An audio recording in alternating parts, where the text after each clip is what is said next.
Hello and welcome to the Cryptocurrency News channel. We got big news today in that a representative congressman actually presents a bill prohibiting, making it illegal, that's right, for the Fed to issue a CBDC or a central bank digital currency.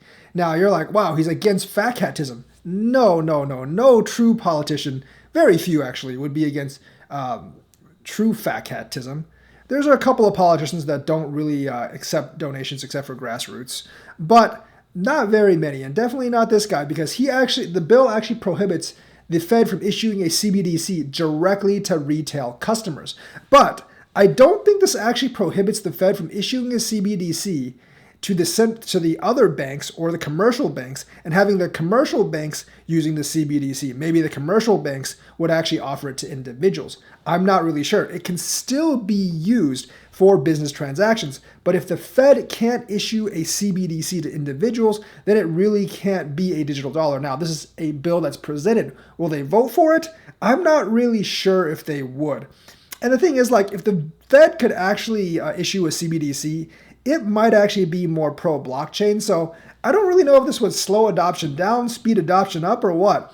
I don't really know if this is like truly like pro-crypto, especially like in the next few years. Because if the Fed is actually in on it, then like it might actually help speed things up in the country. But then again, it could actually become centralized. However, a CBDC, regardless of who issues it, is going to be centralized. There's just really no help for that. A CBDC is always going to be centralized. It's a central bank digital currency. And even if like one of the private banks issues not a CBDC, a stablecoin, it's also going to be centralized as well. Now, this actually feeds more into the story that the U.S. is not going to do a CBDC, because if the Fed's not going to issue a CBDC, then no one really can actually issue a CBDC, because the Fed is in essence our central bank. And if our central bank can't actually issue a CBDC directly to consumers, then no one can actually issue a CBDC to U.S. consumers.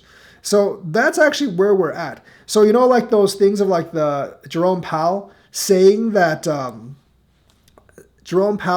saying that, stablecoins can't exist with a US dollar. Yeah, this might have actually all been planned out by Jerome Powell, Tom Emmer, and the rest of them. They're like, you know what? A CBDC would take a very, very long time to develop.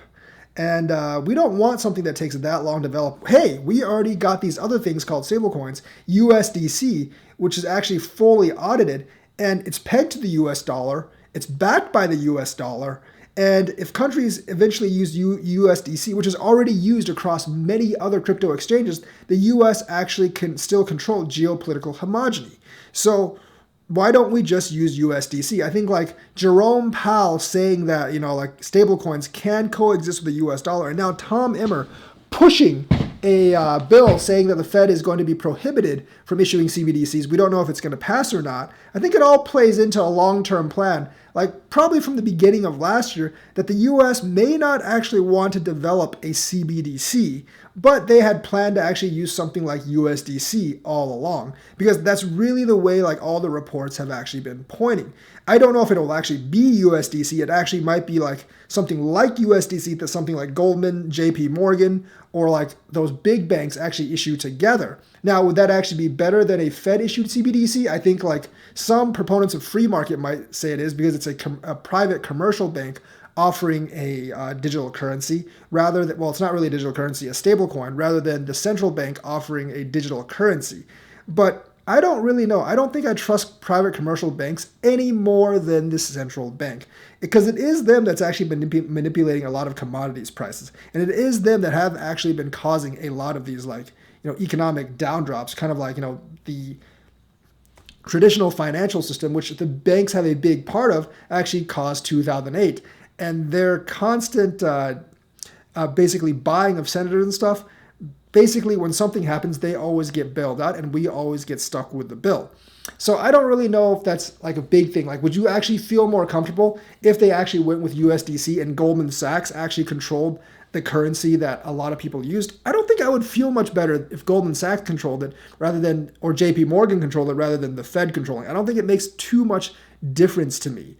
But I do think this is actually going kind of like to a planned out thing where they're actually going to use stablecoin or stable coins instead of a CBDC in the United States. And because it's not issued by the actual United States and it's already used across crypto exchanges, they can actually push for other countries to use it on their crypto exchanges as well, and eventually make something like USDC that's once again backed by the US dollar and also pegged to the US dollar, the basically like world CBDC of choice, if you will. It's not going to be really a world CBDC, but it's going to be the world business transaction of choice.